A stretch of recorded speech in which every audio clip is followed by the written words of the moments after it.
টানা তৃতীয় দিনের মতো থাইল্যান্ড কম্বোডিয়া সীমান্তে চলছে হামলা পাল্টা হামলা। আন্তর্জাতিক সম্প্রদায়ের যুদ্ধবিরতির আহ্বানের পরও সীমান্তবর্তী ১২টি জায়গায় সংঘাত ছড়িয়ে পড়েছে। দুই পক্ষের তীব্র গোলাবর্ষণে বেড়েছে নিহতের সংখ্যাও। সংঘাত আরও তীব্র হওয়ায় কম্বোডিয়ার সঙ্গে সীমান্তবর্তী ৮টি বিভাগে সামরিক আইন জারি করেছে থাইল্যান্ড। চান্থাবুরির ৭টি বিভাগ এবং ত্রাতের একটি বিভাগে সামরিক আইন কার্যকর হয়েছে বলে বিবৃতি দিয়েছে থাই সেনাবাহিনী।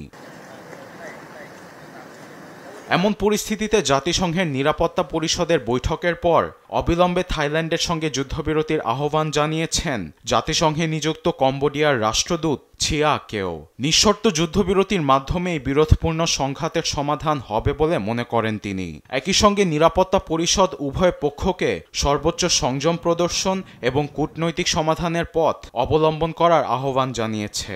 তবে কম্বোডিয়ার যুদ্ধবিরতির আহ্বানে এখনও সাড়া দেয়নি থাইল্যান্ড। এদিকে দুদেশের সীমান্ত ছেড়েছে প্রায় ১,৩০,০০০ মানুষ। মাথা গোঁজার ঠাঁই পাচ্ছে না অনেকেই। আবার হাজার হাজার মানুষ আশ্রয় নিয়েছে আশ্রয় কেন্দ্রে। বিষয়টি নিশ্চিত করেছেন থাইল্যান্ডের রিয়ার অ্যাডমিরাল সুরসান কোংসিরি।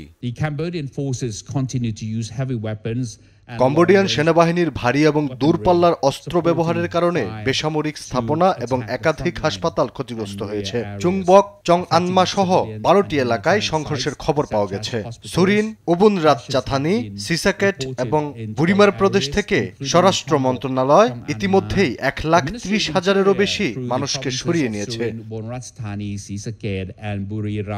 আবার সংঘাতের কারণে কম্বোডিয়া ছেড়েছে দেশটিতে নিযুক্ত থাইল্যান্ডের রাষ্ট্রদূত। কড়া নিরাপত্তার মাঝে গাড়িবহরে বের হয় তারা।